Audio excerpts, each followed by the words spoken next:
tere, imelist esmaspäeva. Käes on taas aeg Tunne Inspiraatorit vestlussaateks, kus me siis tutvume vägevate ning põnevate inspiraatorite ning nende tegemistega. Me elame imeliste inimeste keskel, kellest igalühel on oma lugu rääkida ning kes pakuvad midagi, mida keegi just praegu vajab. Aeg on need inimesed varjust nähtavale tuua, et nende toimetamised just nende inimesteni jõuaksid. See ongi Tunne Inspiraatorit vestlussarja eesmärk, teha nähtavaks inimesed, kellel on maailmale palju pakkuda, aga keda suurem osa inimestest veel ei tea. Meie tänane külaline on ajakirjanik ja suhtekorraldaja. Ta lõpetas 2005. aastal Tartu Ülikooli sotsiaalteaduskonna ja sai 2009. aastal magistrikraadi ajakirjanduse ja kommunikatsiooni erialal. Ta on töötanud ajakirjanikuna, kommunikatsioonijuhina ning avalike suhete osakonna juhina Sotsiaalministeeriumis ja Keskkonnaministeeriumis. Mis tõi teda selle ameti juurde ja kuidas ta oma tegemistega inimeste eludesse panustab, sellele ja paljudele muudelegi põnevatele küsimustele täna vastuseid otsimegi. Tere tulemast saatesse Tallinna Ülikooli avalike suhete lektor, koolitaja ja kommunikatsiooniettevõtte MS Meedia juhataja Mart Soonik. Tervist, Armin, ja tervist kõigile vaatajatele, kuulajatele. Nii äge on üle pika jälle, isegi ei ole nii pikka aega, aga omada siin saates või külalisena meesterahvast. Meil on terve aja jooksul käinud äkki, oota, ma mõtlen, 2-3, sa oled kolmas külaline minust, meesterahvas. Kolmas on ilus number. Minu traditsiooniline küsimus, ma tean, et sa oled nagu meediast ja sa rääkisid ka, et sul tuleb saatelindistus ja nii edasi, et kaamera ei ole sinu jaoks üldse võõras asi, on nii? Kaamera ei ole ja praegu vaatan ka seda musta täppi. Kas sulle tundub, Armin, et kui ma vaatan musta täppi, et siis ma vaatan justkui sind? Jah, tundub küll, et sa vaataksid nagu mulle otsa. Just, et nii kui ma lasen pilgu alla ja vaatan seda ekraani, siis vist enam ei vaata sulle otsa. Ei, praegu ei vaata jah.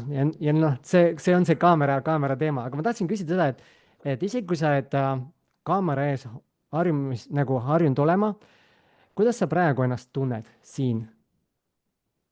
Alati on ärevus ja iga uus auditoorium toob ärevus, iga uus saade toob ärevus.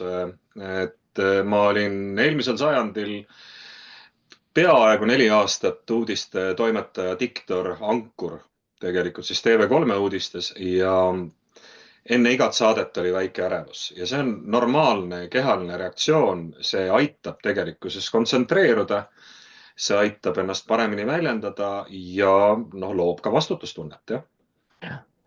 Et see on nii oluline mõista tegelikult, sest et meie vaatajad on hästi paljud sellised, kes alles alustavad oma teed ja see ärevus on ja hirm selle kaamera ees üldse inimeste ette minemise ees on nii suur ja tihti me teeme seda kuidagi nagu endas valeks, et mis mul viga on, aga see on nii huvitav nagu, et vahet ei ole, kui kaua sa oled kuskil olnud, et see kaamera nii-öelda väike hirmuke ei kao kunagi ära.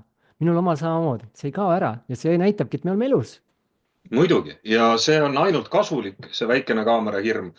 Ma oma esinemiskoolitustel ju alati kasutan kaamerat ja intervjuukoolitustel.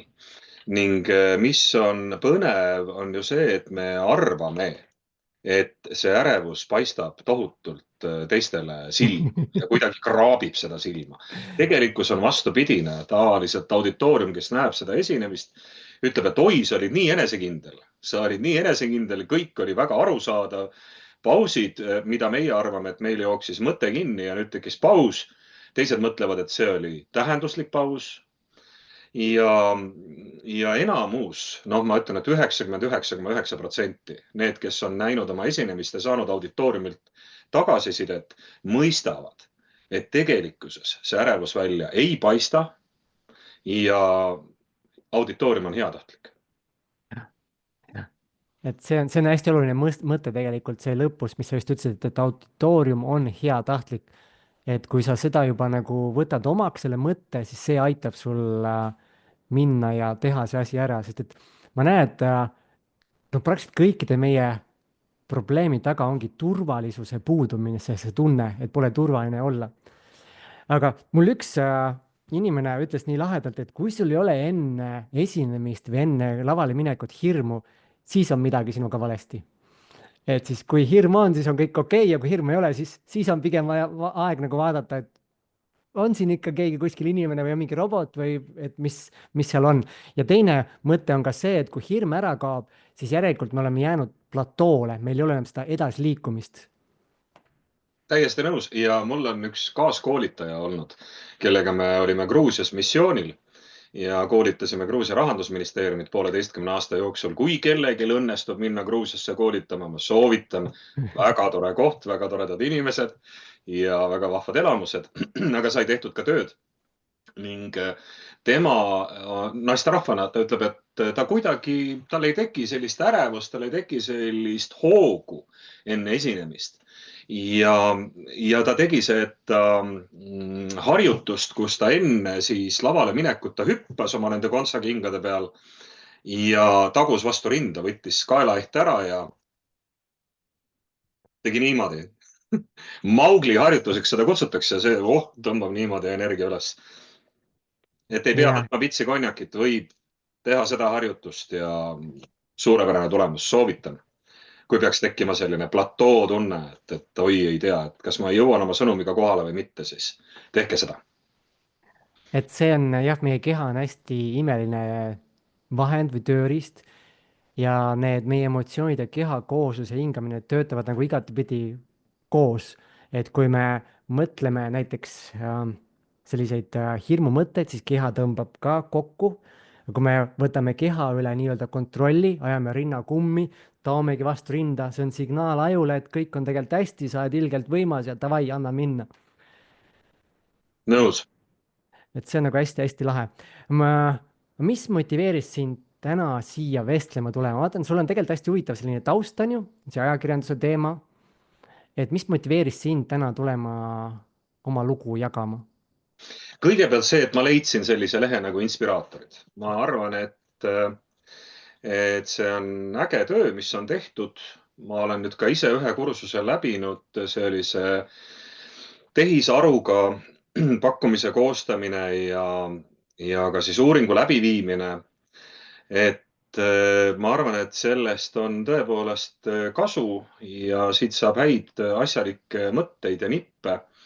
Ning kui ma nägin sellist üleskutset, et jah, et on võimalik, kes soovib inspireerida, ma mõtlesin, et võib-olla on minu kogemuses midagi inspireerivat, midagi sellist, mis aitab tänasel vaatajal, kuulajal mõista, et nii saab ka ja et tasub seda teekonda käia, mida mina olen käinud. Nii et ja pluss muidugi see, et ma ei ole ju liiga palju ise intervjueeritav. Ehk et saada ka siis seda kogemust, vaadata, kuidas välja tuleb pärast salvestust, võib-olla võtta mingi grupiga ette, leida siit selliseid kohti, mida ma pärast hiljem tahaksin võib-olla kas öelda teistmoodi või käituda teistmoodi ja siis koos naerda ja leida, et meist mitte keegi ei ole kuidagi ideaalne.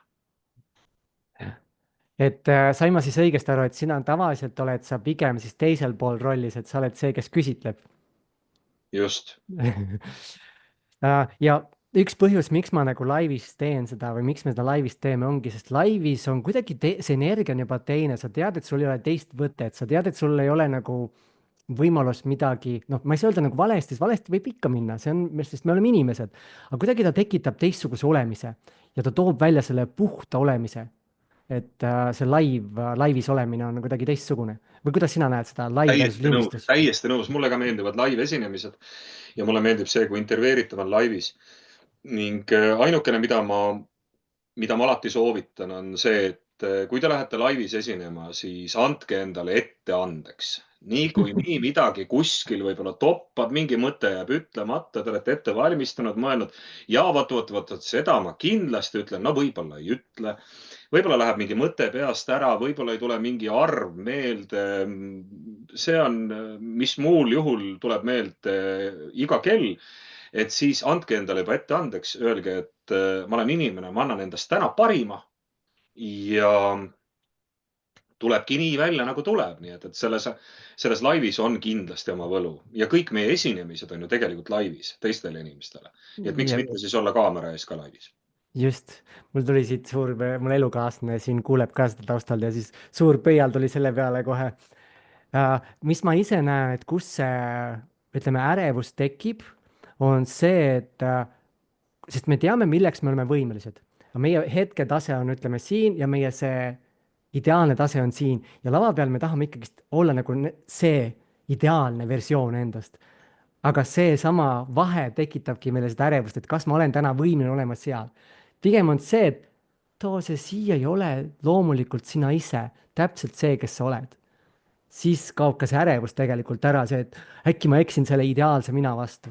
kui läks midagi sassi, siis järelikult nii pidigi täna minema muidugi, muidugi ja ma tean häid esinejaid, kes kirjutavad endale skripti sisse väikeseid vigasid. mm.. Et nad ei oleks liiga ideaalsed, et nad vahepeal hakkaksid oot, kus see nüüd see ja oot, ma tahtsin seda öelda, aga tead, see läks täitsa meelest ära praegu, et anna andeks, et hommik oli hiline ja eilne õhtu oli pikk, et no ei tule meelde. Ja siis tegelikult ütlevad midagi ära, et me armastame inimesi. Kuniks veel robotid ei ole üle võtnud seda inimlikku täielikult, et siis me armastame inimesi ja meile meeldivad need, kes võib-olla natukene teevad ka inimlikke vigu ja kes näiteks võivad ka, ma ei tea, näost punetada mingil hetkel, kui midagi sassi läheb. Aga meelde tasub jätta see vana Kreeka-Rooma aegne põhitõde oraatoritele.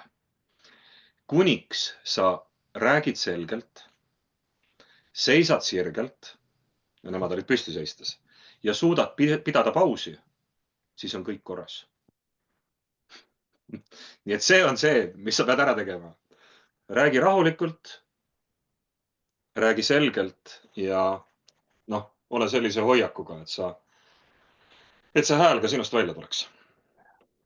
see oli nii hea sõnum praegu, mul on praegu käimas selline lahe kursus ärevusest enesekindlusesse, kus me tegeleme just läbi sotsiaalmeedia selle ärevuse vabastamisega.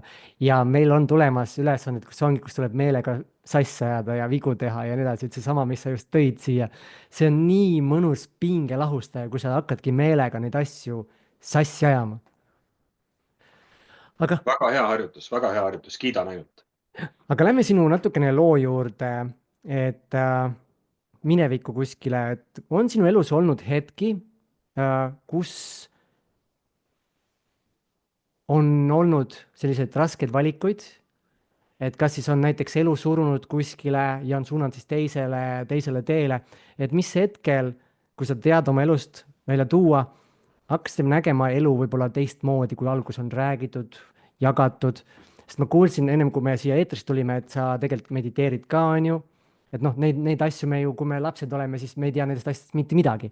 et kus sinu selline teadlikkuse tee alguse sai? Ma mõtlen, et niisugune soov aidata sellele kaasa, et ühiskond oleks parem paik, on üks niisugune tore mõte. Õnneks on see mind kandnud ajakirjaniku teekonna alguses, kui ma jätsin keskkooli pooleli ja läksin ajakirjanikuks Eesti Raadiosse, siis oli soov, et ühiskond saaks paremaks paigaks. Ma arvan, et õppejõukarjäär, mis algas 2001, kui Tiina Tšaatšova kutsus mind oma loengutesse külalisesinejaks rääkima meediasuhetest, oli kindlasti üks niisugune hetk, kus ma tundsin, et jah, no näed, ma saan aidata neid, kellel on soov teha midagi paremini või soov midagi teada saada, see on mind ju kandnud siiamaani. Ja võib-olla kolmas, mis on ka oluline punkt minu elus olnud, on see, kui ma asutasin oma ettevõtte alguses siis lihtsalt selleks, et arveid välja kirjutada ka kohe järgmisel aastal. Käive oli üsna kena ja sai ennast käibemaksukohuslaseks tehtud, ehk et 2011, kui algas nii-öelda selline väike mikroettevõtte ajastu minu jaoks MS Media näol. Ja need on niisugused hetked nüüd, et millal on olnud tunne või vajadus sellise enesearengu järgi ja mõttekohad, need on olnud ikkagi hetked, mil on olnud lähedal selline või isegi juba käes läbipõlemine. Ja selline inimestega koos töötamine, see toob kaasa stressi, see toob kaasa mõningal hetkel seda, kus sa tunned, et sa enam ei jõua, enam ei suuda ja sa hakkad enda käest küsima, et miks sa midagi teed, kuidas sa teed, millised on sinu lõdvestamiseks vajalikud, sinu enese lõdvestamiseks vajalikud vahendid. Ja see oli võib-olla üks hetk, kus ma siin jah, mõned aastad tagasi leidsin tee ka meditatsiooni juurde. Ma olen proovinud enne ühte, teist, kolmandat, neljandat, aga juhendatud meditatsioon on see, mis on mind kõige paremini aidanud, et ma ei ole seda tüüpi, kes istuks kuhugi pimedasse nurka, paneks küünla enda ette ja siis püüaks mõelda, et ma mitte midagi ei mõtle. Ja ma olen seda ka proovinud, ei noh, vähemalt 10 aastat tagasi ei õnnestunud. mm. Selle kohta on nii lahe, lähme kohe sinu loo juurde ka, aga selle kohta on nii lahe. Emily Fletcher, üks Mindvalley õpetajatest, et tema on nii lahedalt öelnud, et meditatsiooni ei ole võimalik nagu valesti teha. Sa ei saa teha valesti, lihtsalt meil on arvamus, milline on meditatsioon ja siis, kui me selle arvamuse järgi ei saa seda tehtud, siis tundub, et me oleme valesti teinud. aga tegelikult meditatsioon ongi see, et sa võtad lihtsalt aega endaga olemiseks ja lihtsalt saad teada, mis sul seal peas toimub.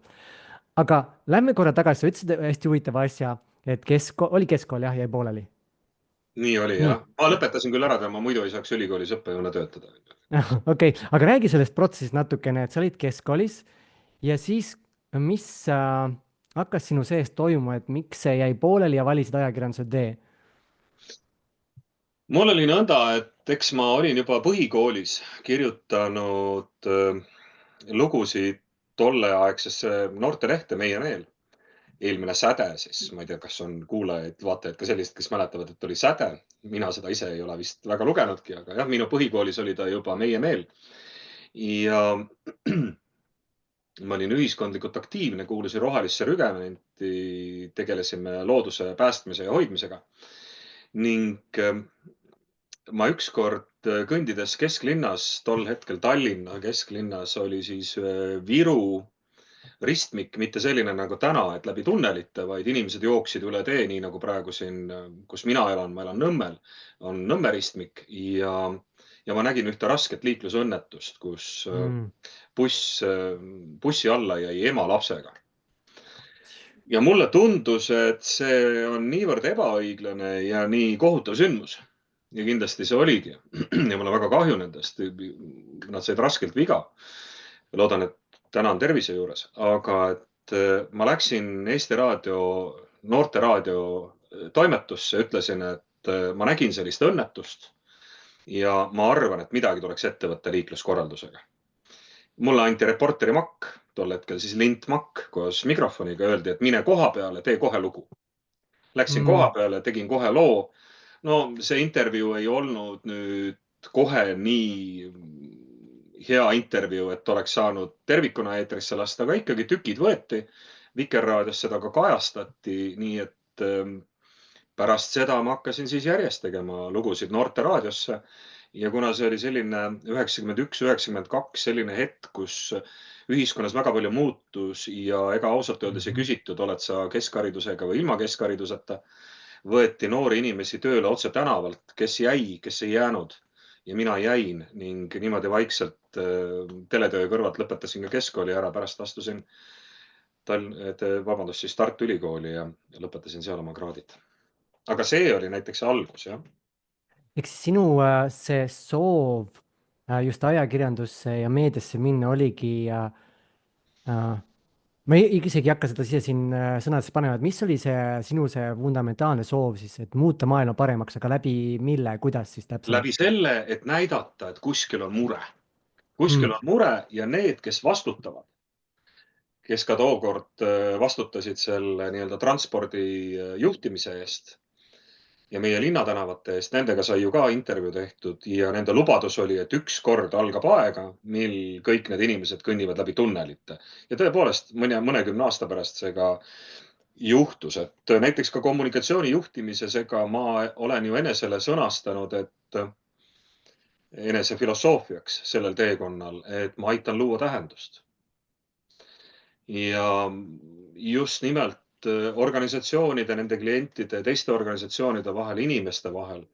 Et kui anda kätte tööriistad, harjutada, läbi mängida seda, et me suudame väljendada ennast selgelt, et me oleme valmis teisi kuulama, siis see on see, mis aitab luua ühist tähendust, et me saame Mhm. ühtemoodi asjadest aru.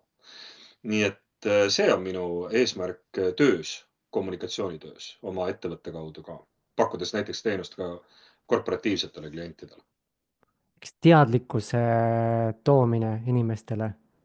Ja teadlikkuse kasv on üks asi. ma mõtlen Nüüd üldse ka selles suhtes, et kui midagi maailmas vaata on, nagu sa näed, et midagi viltu, et tuua see tähelepanu alla, et tõsta nagu sellest murest inimeste teadlikkust, et näed, meil on siin mingi asi, nüüd oleks vaja sellega midagi tegema hakata. just, muidugi. Ja sellist soovi on ka ja üsna palju. Me või no mina siis tegutsengi väga paljuski tähelepanutööstuses, tähelepanu Mhm. et ma pean saavutama, kui on mure, mida tahetakse ühiskonnale öelda, teadvustada midagi, siis on vaja ju saada ühiskonnaliikmete tähelepanu. just. Nii et see on kõige esimene, tuleb saada tähelepanu ja siis on võimalik oma sõnumiga kohale jõuda.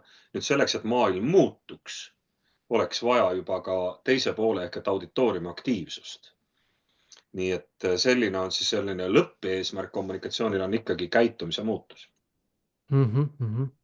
aga lähme nüüd sealt päris palju siis edasi, et lähme selle juurde, kus sul tekkis selline läbipõlemise tunne, et sa ütlesid, vaata suhetes ikka, kui sa suhtled inimestega palju, tekib stress, sest me näeme maailma erinevalt, on ju, ühed ühtemoodi, teised teistmoodi ja kui me ei suuda leida seda keskteed, siis see tekitabki stressi, kuidas ma saan oma sõnumi edasi viidud, nii et me mõlemad saaksime aru. Et räägi natuke sellest protsessist, et kuidas see sinu elus väljendus, sa saad aru, et ma olen nagu, mul on vaja mingisugust muud väljundit, et enda tervise eest hoida, et enda heaolu eest hoida ennast kuidagimoodi, sest sa ütlesid, et sa hakkasid otsima mingisuguseid väljundeid, kuidas taastada oma energia, kuidas taastada oma rahulolu. aga kuidas sa üldse sinna jõudsid ja milles väljendus see läbipõlemine sinu jaoks? Kõige esmane on ikkagi, esiteks on selline ületöötamise faas ja totter lugu nendest bürokraatlikest struktuuridest, kus ma olen ju olnud kõrgema riigiametnikuna, on see, et see masinavärk või masinavärgi käigus hoidmine, see võtab nii palju energiat. Sa oled 8 tundi päevast koosolekutel, milles räägitakse võib-olla 10–15% jagu neid asju, mis on sulle olulised. Ja siis pärast seda kella 5–6 õhtul hakkad tegema päris tööd.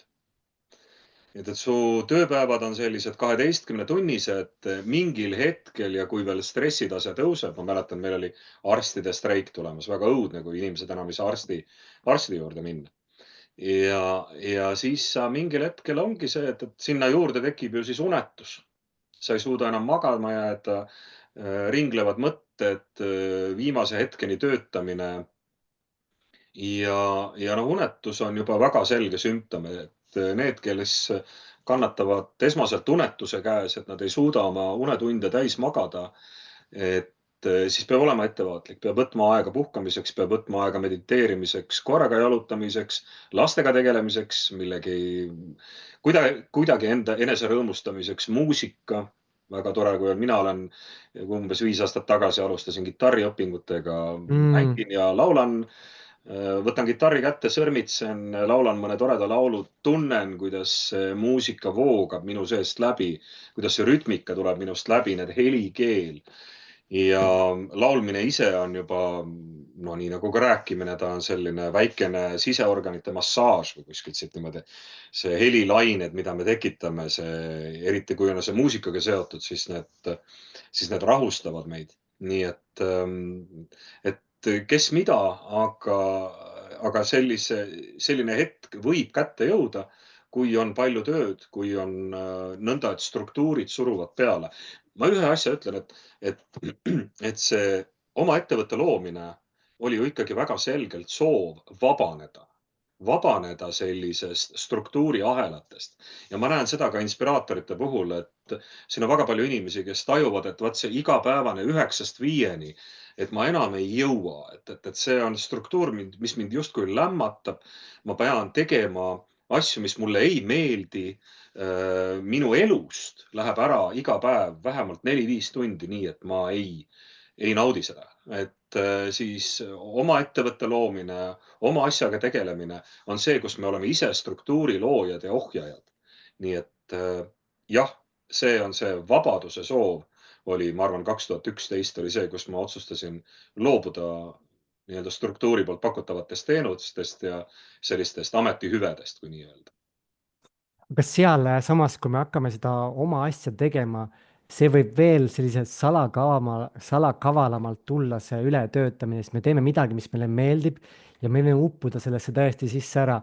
et me ütleme küll, et kui palju on tegelikult neid ettevõtjaid, kes vahetavad selle tavatöö ettevõtluse vastu ja siis avastavad, et ma töötan nüüd palju rohkem, kui ma ennem töötasin, mul on veel vähem vaba aega ja mingi hetk võib-olla minnakse üldse tagasi. et sinul ka ju tegelikult see läbipõlemine, nagu ma aru sain, mõned aastad tagasi oli see alles. ei, see tõsisem läbipõlemine jääb nüüd ikkagi natukene kaugemasse Okei, minevikku siis, kui ma olin veel ministeeriumis osakonna okei. juhataja. Aga tõsi, ka hiljem on seda olnud ja just nimelt nii, nagu sa kirjeldad. Et võtad endale ülesandeid, nii nagu ettevõtja mure on tegelikult, et ettevõtja, kuidas öeldi, et mis teda tasakaalus hoiab, et üks on ahnus, eks ju, tahaks nagu kõike teha, tahaks nagu kõike saada, koguda, et oleks rasketel aegadel, millest elada. Ahnus ja hirm, jah, on kaks asja. Et hirm oma tervise kaotamise ees, võiks olla mõnikord suurem, ütleme nii. ja mida sa, et kui sa, sest et kui sa oled ühe korra varasemalt juba läbi põlenud, siis sa hakkad neid sümptomeid nägema ka ja siis saad juba varem selle piduripedaali peale panna. mis olid sinu siis väljundid, kuidas sina hakkasid, sa ütlesid, et kitarri hakkasid mängima, onju. mis sa veel tegid, kus sa hakkasid otsima seda väljundit, et ma ei läheks samasse teele, et ma kukuksin kuskile põhja? Ja, et tõepoolest, esimene asi on see, et võtad nii palju koormust maha kui võimalik, sest et muidu ei saa. just. Muidu ei saa ja kui sa seda ise ei tee, siis tuleb elu vahele ja võtab, et mind on ka, ma mäletan ka Keskkonnaministeeriumist kunagi kiirabiga ära viidud. Et lihtsalt tuleb vahele elu ja lähedki kiirabiautoga ära. Et targem on siis nende sümptomite ilmnedes just needsama unetus, tajumine, et sa ei tule selle koormaga toime, et siis vähendada, mõelda selle peale, mis on baasiliselt vajalik. Tegelikult meil ei ole baasiliselt kõiki asju vaja. Me ei pea nagu nii-öelda tohutult fookusega mammona peale minema, mõelda, mis on see, mis mind elus hoiab, et ei pea olema kallid hobid.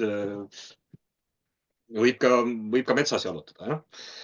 Et, et panna see kirja, ilma milleta ma hakkama ei saa ja ülejäänud asjad siis ikkagi maha kustutada. See on esimene asi, koormus alla. Ja anda siis ka need tööd ära. Võib-olla mul on hea võrgustik aastakümnete jooksul tekkinud inimestest, kes on valmis võtma üle, keda ma usaldan ja kes on võimelised või tahavad anda mulle üle. Needsamad mikroettevõtjad, mingil hetkel on kliente palju, tööd on palju, saab kokku leppida heade inimestega, kes võtab üle ja siis tekib aega selleks, et tegeleda iseendaga.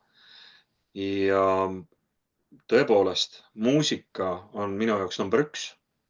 Kõigepealt seda saab lihtsalt kuulata.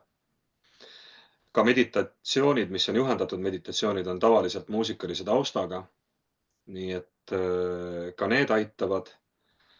Seda tuleb teha siis, kui see ärevuse foon parajasti, ma mõtlen ka, kui juba see füüsiline ärevuse foon ei ole läinud täiesti enneolematusse kõrgusesse, sest et kui sul on väga raske olla füüsiliselt, siis sa ei suuda mõelda selle peale, et ma hakkan mediteerima. Siis ma arvan, et tuleb teha midagi aktiivselt ja füüsilist. Ehk et mina Väljakäimine. käin jõusaalis üksinda, panen endal muusika kõrva või kuulan mingit huvitavat podcasti, kus rahulikult jutustatakse midagi, no ma ei tea, müstilisest Venemaast või mõnest muust asjast ja tegelen iseenda füüsilise kehaga, püüan saada seda nii-öelda jõudu ja energiat enda füüsilises kehas üles leida ja see aitab mul ka vabaneda vaimsest pingest. Nii et füüsiline koormus kindlasti ja muusika kindlasti. Minu jaoks siin on ka kitarri mängides, sul on väga keeruline nõnda, et sa ei süvene sellesse. Et sa pead sellesse süvenema. sest et sõrmed peavad olema väga kuidagi eriliselt niimoodi paigutatud, vasakud sõrmed, et vasaku käe sõrmed, et võtta õige akord. Parem käsi peab tegema õiget lööki täpselt ülalt alla või alt üles, kas svingima või siis otse. Ja see tähendab, et ma pean kahte kätt kontrollima pidevalt, pluss ma pean kontrollima seda, milline on viis, laulu tempo, rütmika. Nii et see võtab minu kogu tähelepanu, nii et siis see on ka tohutult suureks abiks. ja noh, teaduslikult on ka tõestatud, just läbi higistamise me vabastame neid stressihormoone ja kõike seda, et sellest ongi, see oli nii hea, mis sa tõid, et kui sul ei ole veel see ärevus läinud üles, on ju, siis sa saad selliste meditatiivsemate asjadega ja kui see ikkagi läheb üles, siis tuleb see kehast kuidagi välja saada ja see ongi lihtsalt pane hullu, mine peksa poksikotti ja nii edasi, on ju, et saa Väga see hea. kehast, nagu välja.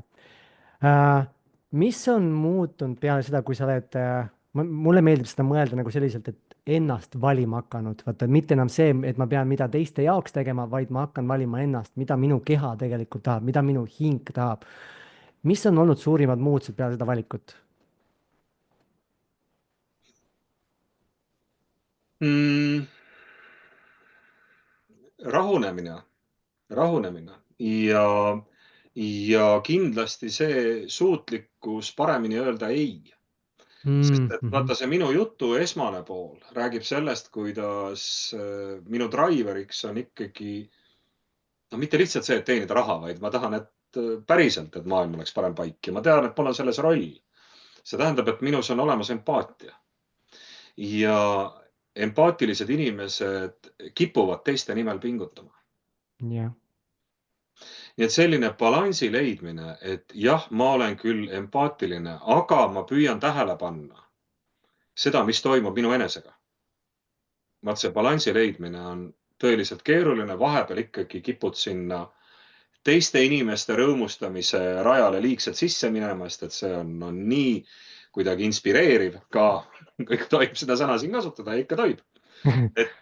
Et see kuidagi loob inspiratsiooni, vau, nii äge, nii tore, ma tahan veel anda, veel. Ja siis üks moment avastad, et sa kell 11 õhtul vahetad kolleegidega sõnumeid ja arutad, mida tuleb hommikul kell 8 teha. Et see juba enam ei ole okei. Ehk et paned endale kuhugi need piirid ära. Et vaat seal ma lõpetan ära, seal ma alustan, ma leian endale uneaja, ma ei lähe kõikidele koosolekutele, ma võib-olla ei vaata kõiki salvestusi või kõiki asju laivis. Mina näiteks ka täna Inspiraatorite ühte videot, ma tegin lõunapausi uinaku sel ajal kella 12 ajal ja ma mõtlesin, et kas ma peaksin olema seal või ma peaksin tegema uinaku ja teades, et mul on täna pikk päev, ma valisin, et ma teen uinaku ja ma vaatan selle tehisaruga tehtud asja tagantjärele. Aitäh, Sigrid, et tegid sellest salvestuse. ehk siis suurim muutus, kui ma võtan selle kokku, on see, et sa oled õppinud seadma enda piire, et valida ennast, mitte minna kaasa just sellesama sooviga müüa ennast nagu maha, oma tervis maha müüa. Tõsi, jah. väga äge. mis sind täna särama paneb ja inspireerib?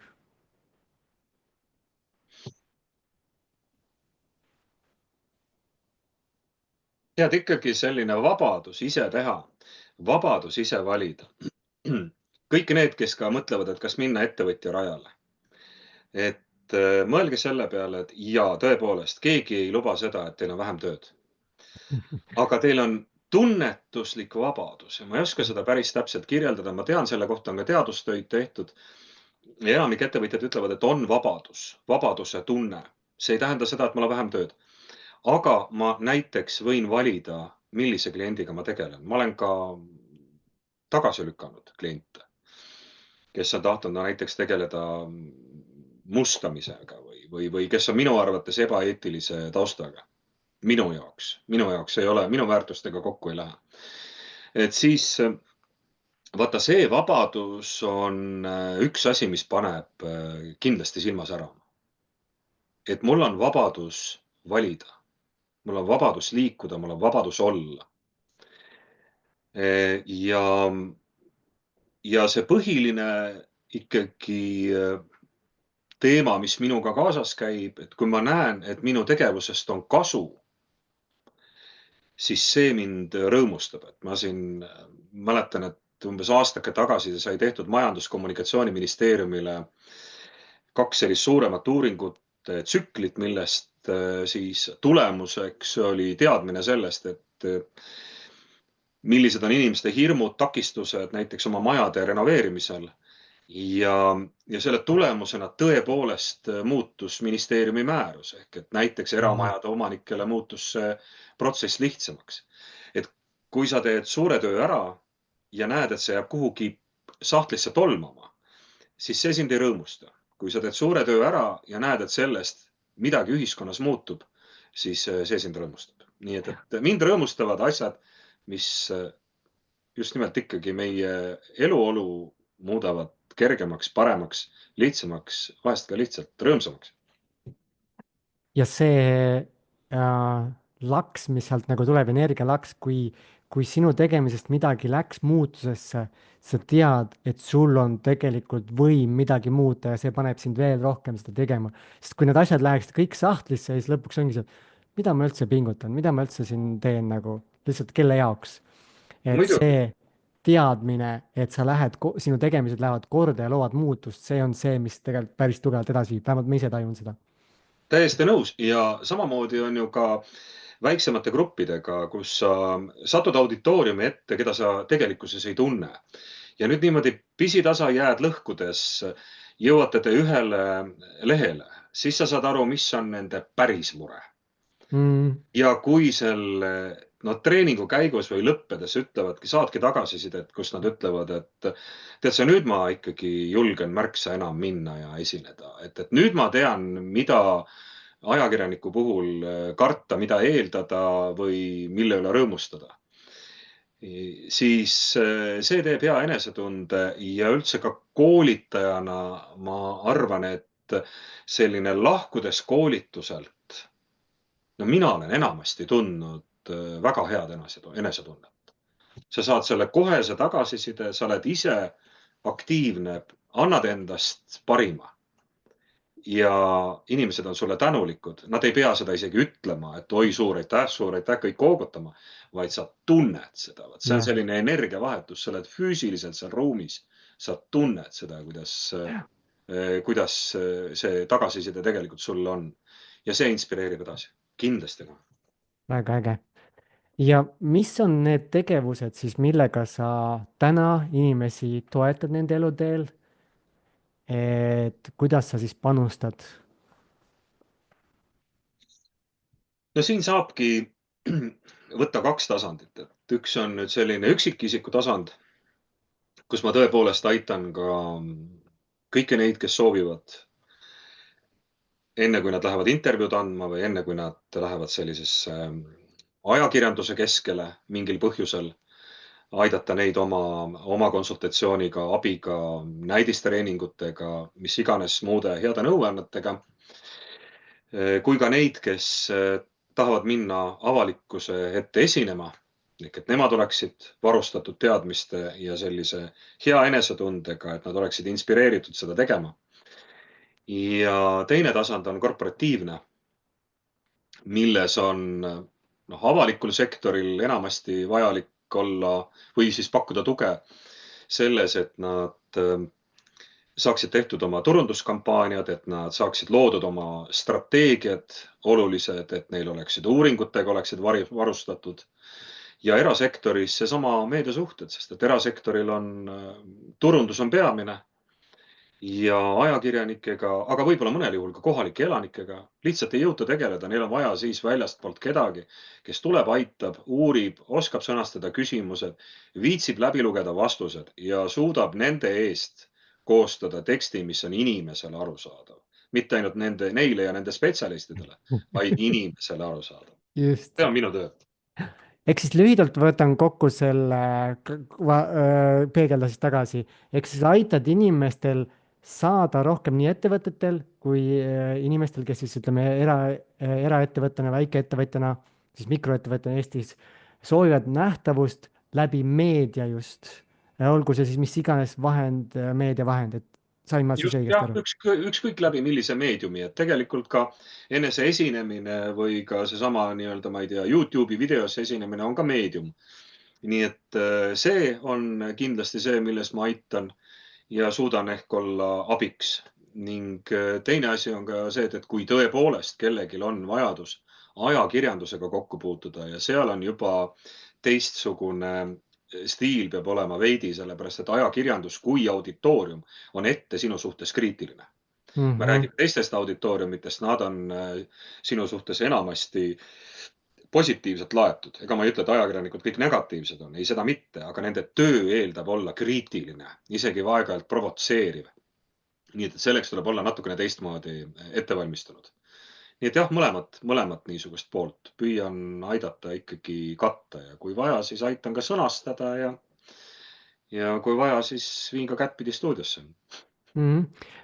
Võtaks praegu selle esimese siis, et kus üksikisikuna töö, et kes oleks sinu, nüüd sa tegelikult läbisidki just on ju selle Sigrid Säga selle koolituse sihtrühma uuring ja nii edasi, siis on hea kohe küsida siit, et kes on see sinu ideaalne sihtrühm? Ja hää küsimus. kohe Ideaal. siin täpselt selle kursuse teemaga on ju, kui palju ai aitas tuvastada siis seda, kes on sinu Ja, ideaalne sihtrühm? ja kusjuures aitas tuvastada ja väga põnev, et ta tõi mulle igasuguste mina küsisin tegelikult seda, et mul ei olnud seda alustava coach'i teemat, et mis muidu sealt nii-öelda ühe võimalusena läbi jooksis ja ma saangi aru, et meil on väga palju täna neid, kes aitavad teisi ja kes on coach'i teekonna valinud. Jõudu tööle teile, see on raske töö. Et ja edu selles ametis, et oli niisugune võimalus olla nii-öelda coach'i rollis. Aga mina just uurisingi, et huvitav, et kes võiks olla need, kes vajavad kvalitatiivuuringuid. Ehk et minna süvitsi mingit probleemi mõistma. Jah? Et iga kord, vaata, ma rääkisin, et tähendus on oluline. Et enne seda, kui meie läheme midagi rääkima organisatsioonina või inimesena, meil oleks hea mõista just sedasama sihtrühma. Et mida nemad meie teemast arvavad, enne kui meie lähme oma asja rääkima. Nii et küsimine on hästi oluline. Ja kvalitatiivuuringud selleks on üks meetod või no üks selline võimalus tõepoolest. Ning küsisin, et kes võiksid vajada seda, et paku mulle mingeid huvitavaid sihtrühmi. Ja tead sa, ta pakkus mulle startup ettevõtjaid. Hmm. Ja miks mitte? Miks mitte? Ma selle mõttega lasingi tal mängida. Küsisin, mis on seal need hirmud, mis on need vajadused, miks ta niimoodi arvab, et need startup ettevõtjad ja tõepoolest startup ettevõtjad otsivad endale seda oma teemalises nišis, otsivad klientuuri ja kui nad suudavad näidata, et see on oluline ja et nad leiavad klientuuri, siis sel juhul nad leiavad ka rahastust.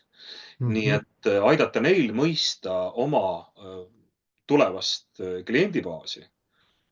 Ja miks mitte, sellist süvitsi mõistmine on kvalitatiivuuringuga võimalik, aga siin on nüüd üks aga ja seda ma tahan ka teistega jagada, kes täna vaatavad ja kuulavad, et ka sellise kvalitatiivse, mida me tegime Sigriti puhul, on ka tegelikult pigem kvalitatiivne. Et see annab niisuguse arvamuste paljususe paleti, et mul on võimalik saada teada, kuidas selle sihtrühma liikmed erinevatel viisidel mõtlevad. Aga ma ei saa seda laiendada kogu sihtrühma peale. Selle jaoks ma peaksin saama kätte ikkagi mingisuguse suurema koguse inimesi, kes vastavad juba a la ankeetküsitlusele ja siis ma võin öelda, et vot minu sihtrühm, naised vanuses 30–35, kõrgharitud, elavad peamiselt linnapiirkondades, arvavad nii. Et, aga kvalitatiivuuring kindlasti annab sellele tulevasele kvandile väga hea sisu.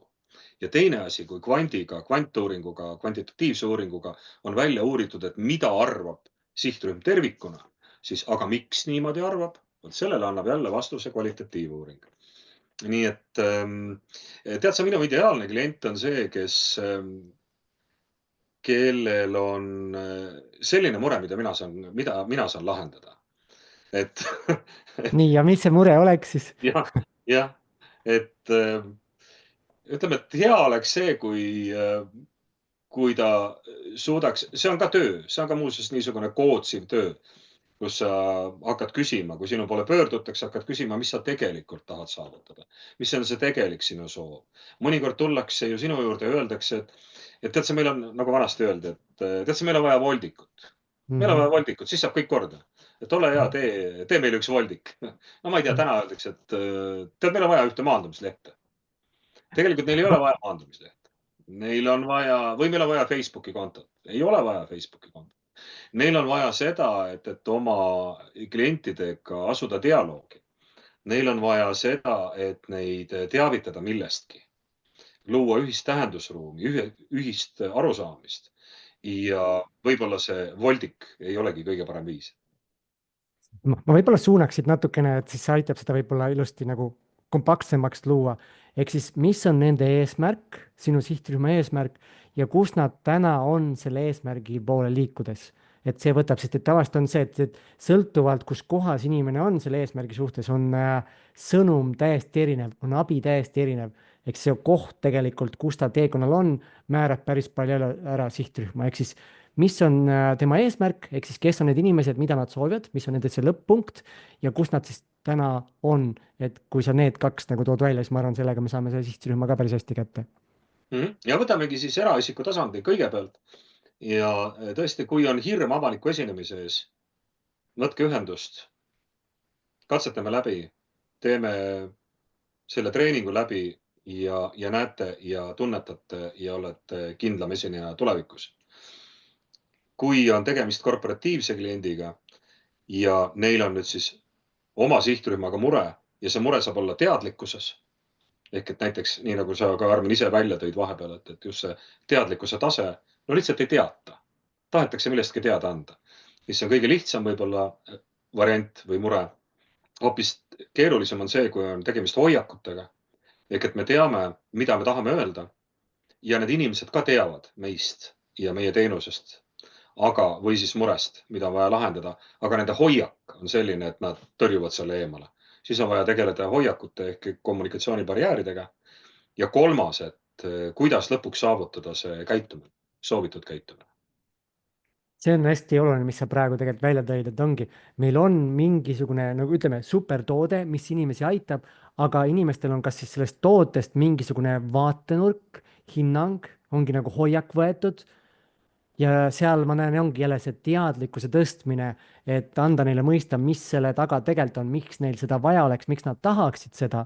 Kui nad selle kätte saavad, siis kaob ka see eelarvamuslik hoiak ära sealt. Muidugi, muidugi. Aga seda hirmu on vaja teada saada. jah, Ja, et mis on see, nagu oli vist ka Sigriti seal töövihikus, et mis on see, mis võiks neid täna takistada. Ehk et ikkagi mõelda seda kahepolaarsust, et üks on see, mida ma pakun, aga et ma tean juba, et inimesed ei ole ju nii-öelda nukud ühiskonnas, et neil on, keda mina muudkui liigutan nöörikestega, vaid et nemad on need, kellel on juba ette mingi teadmine, mingi arvamine ja minu tekstis, miks on kommunikatsiooni keeruline? On selle tõttu, et tekstis on iga detail väga oluline. Nii nagu ka visuaalis. Ja päris lõpuni me ei oska keegi öelda, mis on ideaalne tekst ja ideaalne pilt ja ideaalne videosõnum, mis kõige paremini mõjutab seda, kellele me tahaksime kohale jõuda. Me teame, et mida tasub vältida ja mida tasub esile tuua, ehk et peavad konksud olema ja lihtne ja selge ja arusaadav ja peab puudutama südant ja mõistust. Aga nüüd tee see tekst valmis. Tee need 3 lauset valmis, mis müüvad sinu toodet. Ja see on üks kuradi raske protsess. Et vaata, ja siis on kõik need detailid, aga mis sõnaga sa alustasid? Mis sõnaga sa lõpetasid? Kus sa koma panid? Et see teeb kommunikatsioonitöö raskeks. Muidu teoorias on kõik ülilihtne, tead sa. yeah. See raamistik on nagu lihtne, aga selle raamistiku täpselt selleks õigeks lihvimine on jah, sihuke paras pähkel, ütleme nii. Mis on sinu suur visioon oma tegemistega, mis sa täna teed? Kus sa soovid sellega jõuda, mida sa soovid maailmas ära luua? Kui ma saan oma projektide kaudu muuta seda meie inforuumi selgemaks ja arusaadavamaks ja mõistetavamaks ja et inimeste ja organisatsioonide omavahelised suhted oleksid paremad, siis ma olen õnnelik, et olgu selleks siis ükskõik milline, tead, kasvõi mõni väiksem projekt, et ma ei pea kogu maailma võtma, eks ole. Et esialgu ma võtaks iseennast, eks ole, prooviks iseendaga hakkama saada ja just. siis niimoodi järk-järgult tead teisi ka, keda saan ja suudan aidata.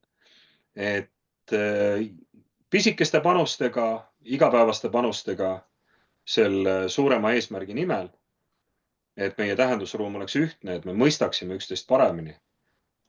See on minu kaugem eesmärk. Aga sammud ise on väikesed. See on samas, ma näen, see on hästi sügav, sest et mõistmine on võti inimeste vaheliste konfliktide lõpetamiseks. Kui me õpime üksteist mõistma, me saame aru teise inimese vaatenurkadest, soovidest, agendadest, et me saame üksteisest aru, sealt tekibki see, kus me ei lähe enam konflikti ja tekib harmoonia. vähemalt ma ise tajun seda. Täitsa tõsi, täitsa tõsi. Ja nüüd samas on see, vaata Armin, et jälle, et need on nii nagu kommunikatsioonis, et meil on paradoksid. Et see on selline kommunikatsioon, millest meie praegu sinuga räägime, kus me tahame luua sellist harmooniat ja üksteise mõistmist. Ja mõneti on see idealistlik mudel, aga see on tõesti, milles nagu südames tahaks nagu mille poole pürgida. Nüüd me elame täna maailmas, mis on konflikte täis ja kus toimuvad nii-öelda kommunikatsioonisõjad. Ja sõjas on natukene teised terminid, natukene teistsugused käitumisreeglid. Et ma loodan, et ma ei pea sõdima, kuigi niimoodi riski-kriisi kommunikatsiooni, see, mis on ka minu üks erialadest, et riski- ja kriisikommunikatsioon, et seda õpetajana ma tean ja treenerina tean, et vahest tuleb olla ka väga resoluutne, väga selgesõnaline, kus tuleb võidelda näiteks väärinformatsiooniga, et seal pole kohta enam kaasamisel ja üksteise mõistmisel. Kommunikatsiooni kui sõda, kui selline, kui lugu, kui sõda on juba see, kus pauguvad kommunikatsioonikahurid ja kus kilpideks tuleb võtta hoopis midagi muud kui ütleme avatud süli. Nii et see on see tänane selline maailm, et ma loodan, et ma saan rohkem tööd teha selle jaoks, et oleks üksteise mõistmist, aga näiteks eelmisel nädalal ma kohtusin Ukrainas töötavate rindereporteritega ja rääkisin neile kriisikommunikatsioonist ja ma mõistsin, et jah, et selline armastuse vägi seal enam kahjuks ei tööta. Et loodame, et säilib rahu ja et me saame võimalikult palju tegeleda selle hea kommunikatsiooni poolega ja võimalikult vähe sõdida. Ja ma ise näen, lihtsalt tuleb, sest seda armastust tuleb lihtsalt nii palju jagada, et sa lähed sellest kõvast kestast lõpuks läbi. et sest et sa ei saa läbi, ongi läbi vägivalla me ei lahenda lõplikult ära asju, et meil on vaja seda teistmoodi lähenemist. aga meil on sinuga kahjuks aeg otsas, meil on läinud nii kiiresti see aeg siin jälle, 55 minutit juba peaaegu räägitud. ma loodan, et vaatajad said siin, ma isegi pole vaadanud kommentaare, mitte mul on nii põnevil sellest, et sinuga oli hästi põnev vestelda, jälle selline mõnus maailmavaadete laiendamine, midagi teistsugust vahelduseks. ma loodan, et ka sul oli tore siin olla, jagada oma mõtteid, jagada oma teadmisi. Muidugi ja ma soovitan kõigil, kes tunnevad, et nad tahavad midagi välja öelda, et tulge Armin Karu vestluspartneriks. Armin Pajula, ei ole Karu, ei ole Karu, ma võtaks Karu raha, võtaks küll kõik. See oli mul meelega skripti sisse kirjutatud. See oli mul meelega skripti sisse. jah, aitäh sulle. Ma võtan kõik vastu. Just, et tulge Armin Pajula intervjueeritavateks, sest et see on ka üks asi iseeneses mõistmisele. Et me peame sõnadega väljendama seda, mida me teeme, miks me teeme, kuidas me teeme. See on alus teie tulevaseks, ma ei tea, ükskõik milliseks tekstiks, kus te peate seda oma klientidele seletama. Et aitäh sulle, Armin, ma sain jälle ka veidi targemaks sellest, mida ma teen ja miks ma teen. Ja aitäh sulle, et sa tulid ja jagasid, et see ongi see omavaheline vestlus ja niimoodi me üksteist avame. Ja aitäh kõigile ka, kes siis vaatasite ja kes sa siis kunagi hiljem ka järgi vaatad ja kohtume taas siis, kui meie teed taas ristuvad. Tšau! kohtumiseni, aitäh!